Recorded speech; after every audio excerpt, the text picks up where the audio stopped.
Earth, rippling out through the cosmos, forward in time, backwards in time, and sideways. Sideways in time? Yes, sideways in time, across the boundaries that divide one universe from another.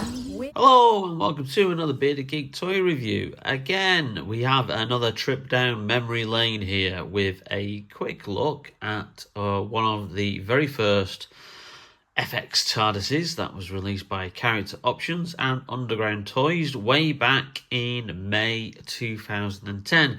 Now, this was released at the same time as the fourth Doctor Electronic Tardis and figure, which we've already given a quick overview of in a previous video a couple of weeks ago, and I thought I'd do one on the seventh Doctor and Electronic Tardis. So, as stated, this is an Electronic TARDIS, one that was released way back in 2010. Forbidden Planet exclusive in the UK and sold via Underground Toys in the US, and obviously still made by Character Options. So, we've got the TARDIS here, as you can see, but let's just have a quick look at that packaging first of all. So I'll just move that to one side. So exactly the same as the fourth Doctor set. So obviously we have a picture of the seventh Doctor on the side. It's retaining the David Tennant era logo, but also giving it that kind of like blue hue that was, you know, kind of reminiscent of the kind of like the classic series. Telling you that it's the seventh Doctor era, which they've put here as 1987 to 1996, which technically is right, because obviously Sylvester McCoy regenerated into Paul McGann in the 1996 television movie. It says the TARDIS features light and sound effects, includes opening doors and a lantern light. And the figure that comes with it is the Doctor with brown jacket and umbrella, who's he's actually still in there, if you could just see him there, because I did have him on display, but I replaced him with another one. So we'll have a look at him as well.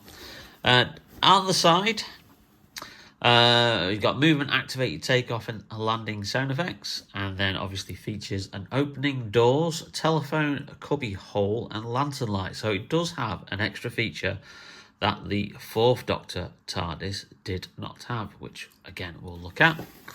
And then on the back, very much the orange hues of the David Tennant toy range era, and then a description of obviously the seventh Doctor and how he dies.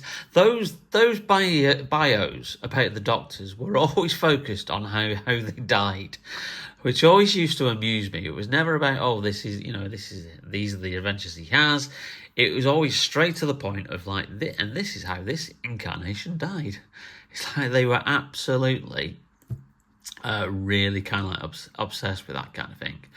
Now, this says this is based on how the Doctor and the TARDIS appeared in the Curse of Fenric, which was the third story from Sylvester McCoy's final season in the role, and the final season that was officially made by BBC Drama before the show was taken off the air in 1989.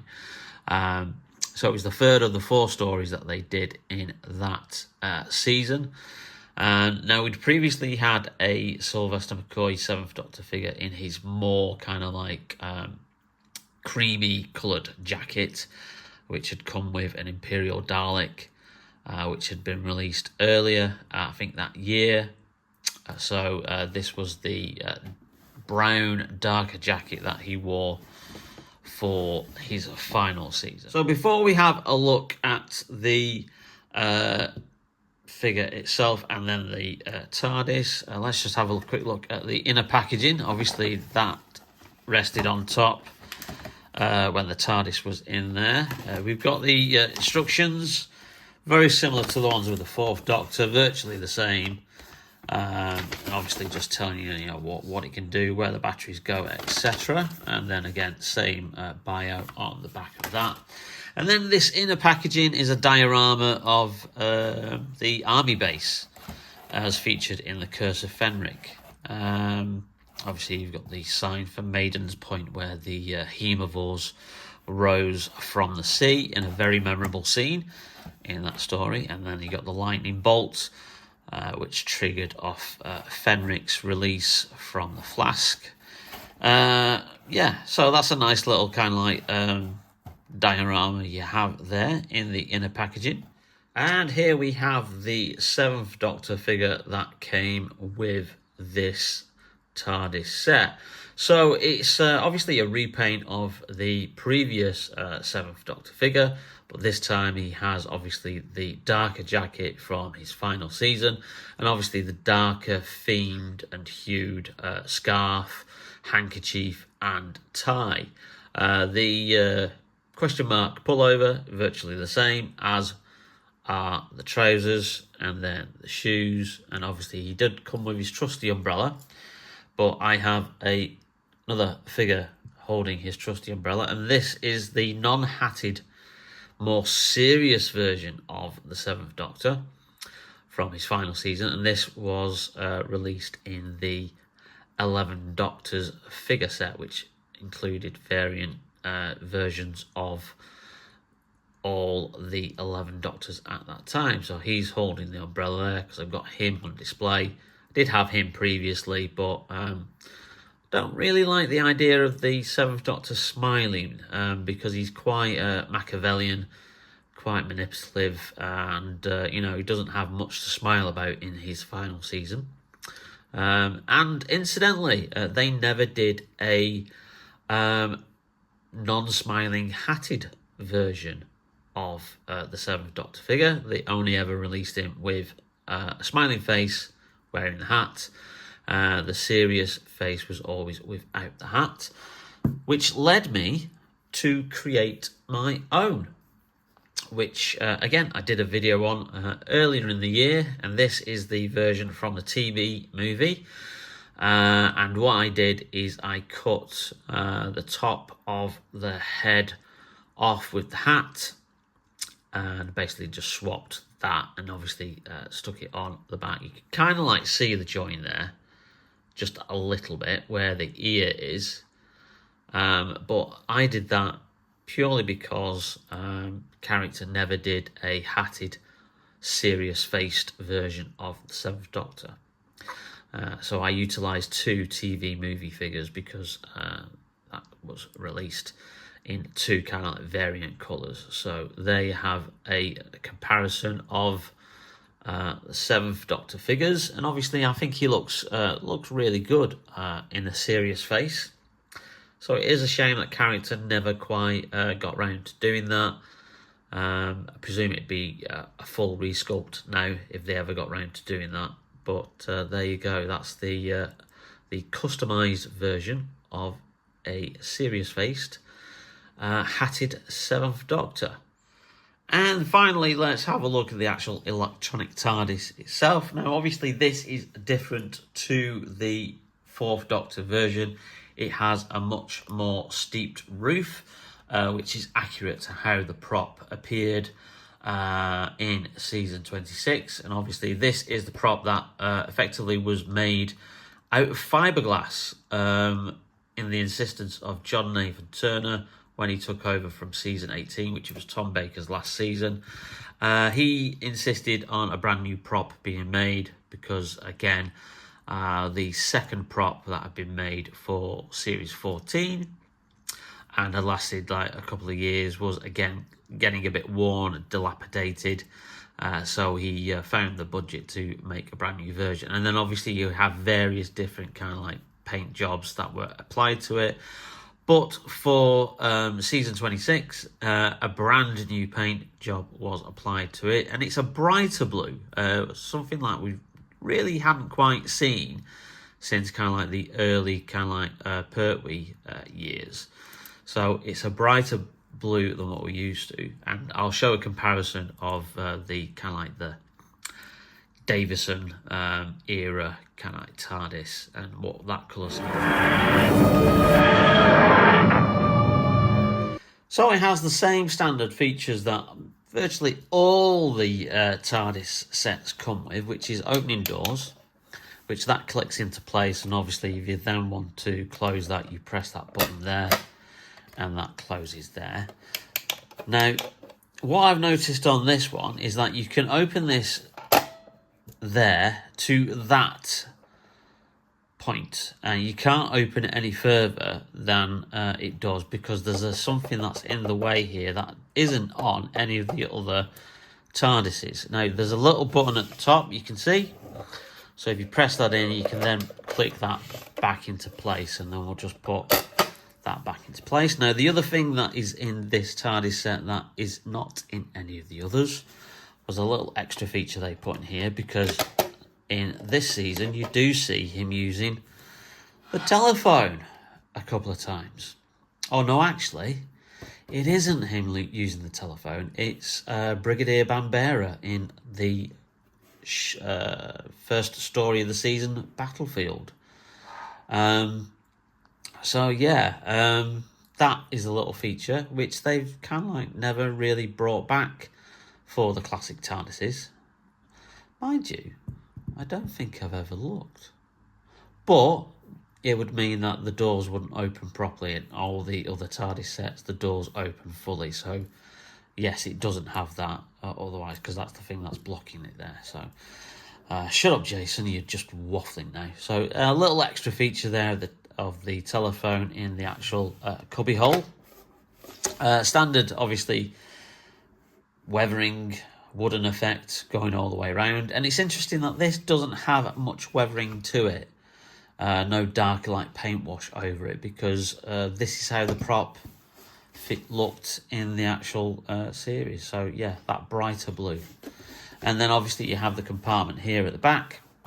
This is where the batteries go to create the electronic TARDIS light and sound effects, which we'll have a go at putting the batteries in now.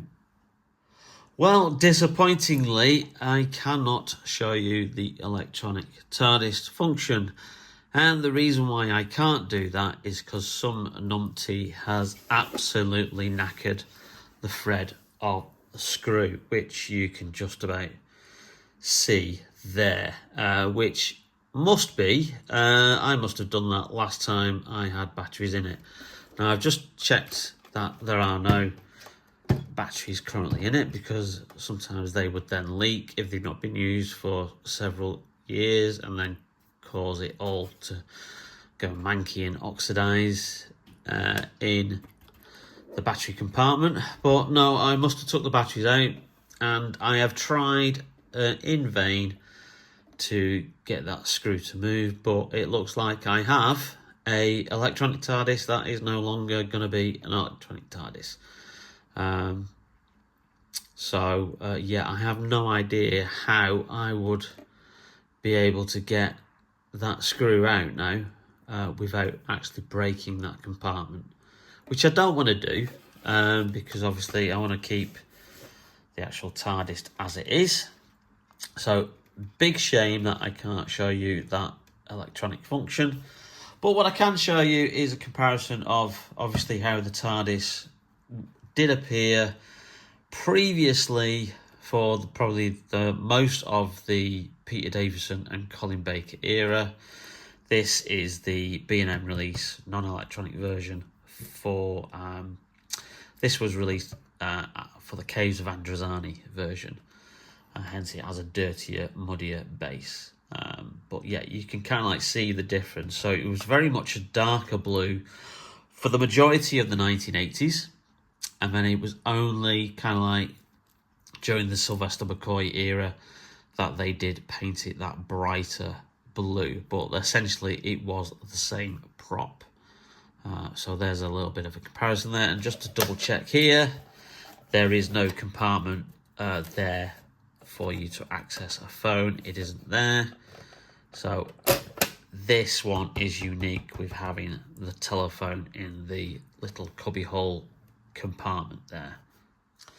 So there you have it. That is the 7th Doctor Electronic TARDIS as released over over 14 years ago.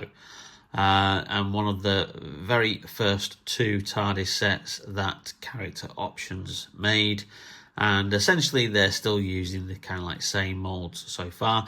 Incidentally, we've never had a 7th Doctor TARDIS re-released through the B&M range as an exclusive through there. So this one remains a unique, the only 7th Doctor TARDIS that we've had. And so whether or not we get a revised version, non-electronic TARDIS, you know, in the future, who knows?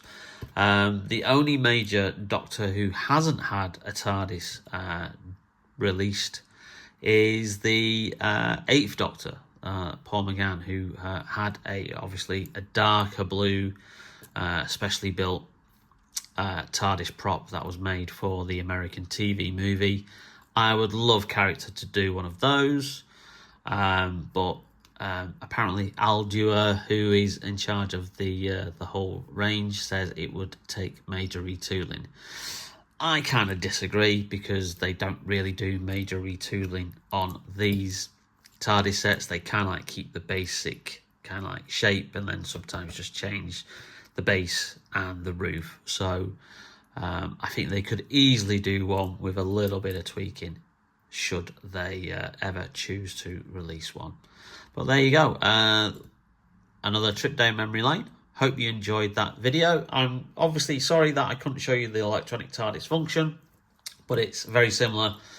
In fact, it's identical to the one that's in the 4th Doctor electronic TARDIS. But if you know any way to get a screw out that's had the obviously completely knackered thread gone on it, you know, on the top of the screw, if you know any way to get it without damaging obviously the compartment, then please leave us a comment down below. I would be very, very interested in any hints and tips there, because I'd love to then obviously show this off again, and also have the option of having it as in the electronic TARDIS function as well, which would be nice. Anyway, please leave us a like. Don't forget to subscribe to the channel if you're not yet subscribed already, and hit that notification bell to be notified whenever we upload any brand new videos. In the meantime, thank you very much for watching, and there'll be another new video along soon. So take care, and we will see you very, very soon on Bearded Geek Toy Reviews. Bye now. I've had more trouble getting into Green for Disco without a ticket. You can always go back. I'd rather go rock climbing. Not in those clothes.